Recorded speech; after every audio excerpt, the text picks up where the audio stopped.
ಮಾನ್ಯ ಸರ್ ಸಭಾಧ್ಯಕ್ಷರೇ, ಅವಕಾಶಕ್ಕಾಗಿ ಧನ್ಯವಾದ. ಮಾನ್ಯ ಸಭಾಧ್ಯಕ್ಷರೇ, ಸಂವಿಧಾನದಲ್ಲಿ ಆರ್ಟಿಕಲ್ 21ರಲ್ಲಿ ಬಹಳ ಸ್ಪಷ್ಟವಾಗಿ ಇದು ಪ್ರತಿಯೊಬ್ಬ ನಾಗರಿಕನಿಗೂ ಗೌರವಯುತವಾಗಿ ಬದುಕುವ ಹಕ್ಕನ್ನು ನೀಡುತ್ತದೆ. ಇದರಲ್ಲಿ ಆರೋಗ್ಯ ಸೇವೆ ಪಡೆಯುವ ಹಕ್ಕು ಕೂಡ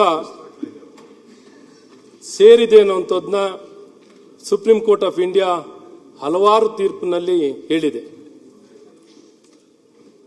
ಹಾಗಾಗಿ ಸಭಾಧ್ಯಕ್ಷರೇ, ನಾನೊಂದಿಷ್ಟು ಎಲ್ಲ ವಿಚಾರಗಳನ್ನು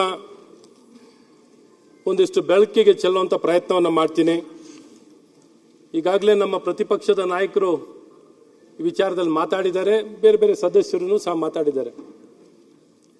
ಇದು ಯಾವುದೇ ತೆಗೊಳ್ಬೇಕು ಅಥವಾ ನಿಮಗೇನಾರ ಮನಸ್ಸಿಗೆ ನೋಯಿಸಬೇಕು ಅನ್ನೋಂಥ ಉದ್ದೇಶ ಏನಲ್ಲ.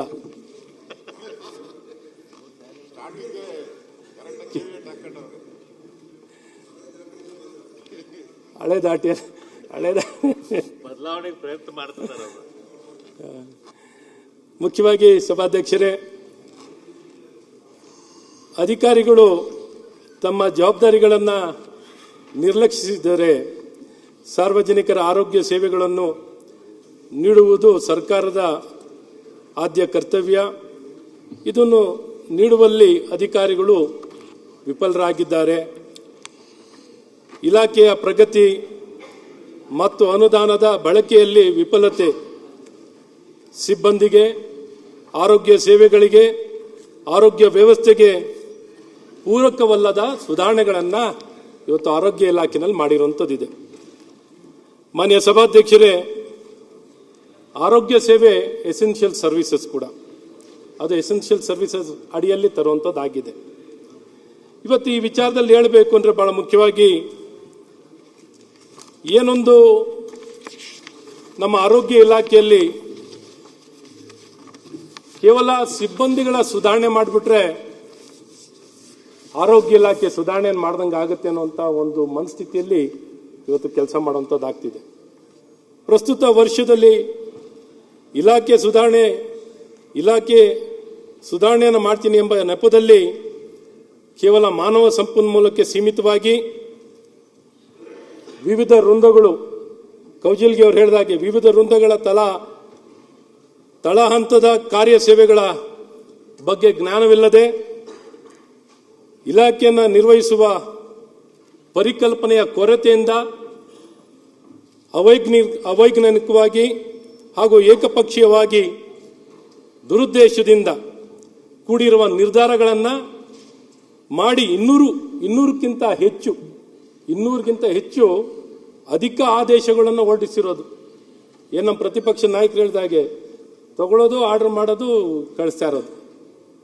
ಯಾವ ರೀತಿ ಅತಂತ್ರ ವ್ಯವಸ್ಥೆ ವಾತಾವರಣ ಅಲ್ಲಿ ನಿರ್ಮಾಣ ಆಗಿದೆ ಅಂದರೆ, ಅಲ್ಲಿ ಸಿಬ್ಬಂದಿಗಳು ಕೆಲಸ ಮಾಡುವಂಥ ಆರೋಗ್ಯ ಸೇವೆಯ ವ್ಯಕ್ತಿಗಳಿಗೆ ಅಥವಾ ನರ್ಸಸ್ ಆಗಲಿ, ಟೆಕ್ನಿಷಿಯನ್ ಆಗಿರಲಿ ಅಥವಾ ಒಬ್ಬ ಫಾರ್ಮಸಿಸ್ಟ್ ಆಗಿರಲಿ, ಯಾರೇ ಆಗಿರಲಿ, ಒಂದು ಗ್ರಾಮೀಣ ಭಾಗದಲ್ಲಿ ಹೋಗಿ ಕೆಲಸ ಮಾಡಿ ವಿದ್ಯಾವಂತರಾಗಿ ಗ್ರಾಮೀಣ ಭಾಗದಲ್ಲಿ ಹೋಗಿ ಕೆಲಸ ಮಾಡಬೇಕು ಅಂದರೆ ಯಾರು ಮುಂದೆ ಬರೋಲ್ಲ ಸಾಮಾನ್ಯವಾಗಿ.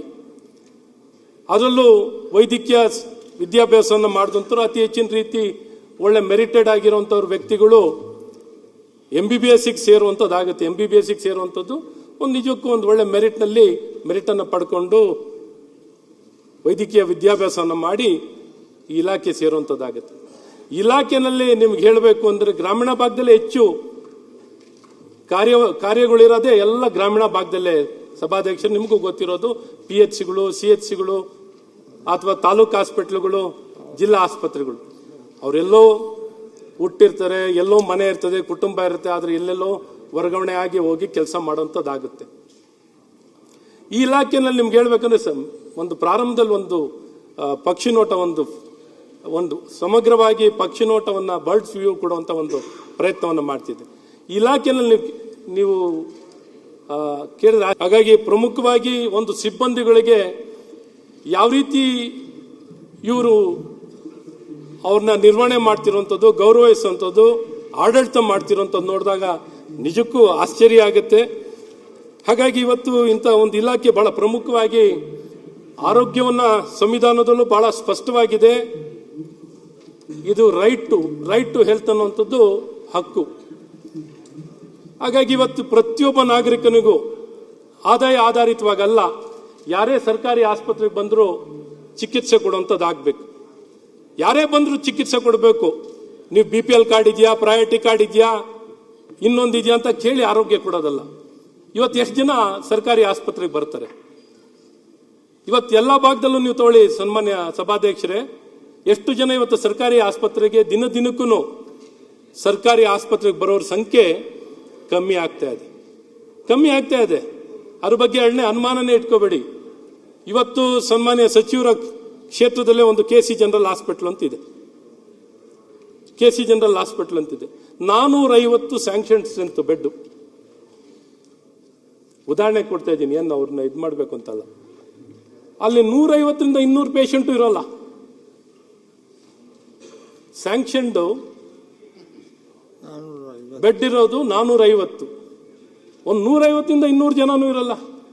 ಒಂದಿನ ಎಕ್ಸ್ರೇ ಇದ್ರೆ ಇನ್ನೊಂದು ದಿನ ಎಕ್ಸ್ರೇ ಇರಲ್ಲ, ಒಂದು ಇನ್ವೆಸ್ಟಿಗೇಷನ್ ಇದ್ರೆ ಇನ್ನೊಂದು ಇನ್ವೆಸ್ಟಿಗೇಷನ್ ಇರಲ್ಲ. ಸೊ ಈ ಪರಿಸ್ಥಿತಿಯಲ್ಲಿ ಆರೋಗ್ಯ ಮಂತ್ರಿಗಳ ಕ್ಷೇತ್ರದಲ್ಲೇ ಈ ರೀತಿ ನಡೆಯುವಂಥದ್ದಾಗುತ್ತೆ. ಹಾಗಾಗಿ ಇದು ಇವರು ಮಂತ್ರಿ ಆದ್ಮೇಲೂ ಅದು ಎಲ್ಲೊಂದ್ ಕಡೆ ಸುಧಾರಣೆ ಆಗಬೇಕಾಗಿತ್ತು ಸಭಾಧ್ಯಕ್ಷರೇ. ನಿರ್ಭೀತ, ನಿಷ್ಪಕ್ಷಪಾತ, ವಿಶ್ವಾಸಾರ್ಹ ಸುದ್ದಿಗಳಿಗೆ ಮತ್ತೊಂದು ಹೆಸರಾಗಿರೋ News18 ಕನ್ನಡ ಈಗ ಆಪ್ನಲ್ಲೂ ಲಭ್ಯ ಇದೆ. ದಯವಿಟ್ಟು ಇಲ್ಲಿರೋ QR ಕೋಡ್ ಅನ್ನ ಸ್ಕ್ಯಾನ್ ಮಾಡಿಕೊಂಡು ಆಪ್ ಡೌನ್ಲೋಡ್ ಮಾಡೋದಕ್ಕೆ ಮರಿಬೇಡಿ. ನಿಮ್ಮ ಬೆಂಬಲ ಹೀಗೆ ಸದಾ ನಮ್ಮೊಂದಿಗಿರಲಿ. ಧನ್ಯವಾದ.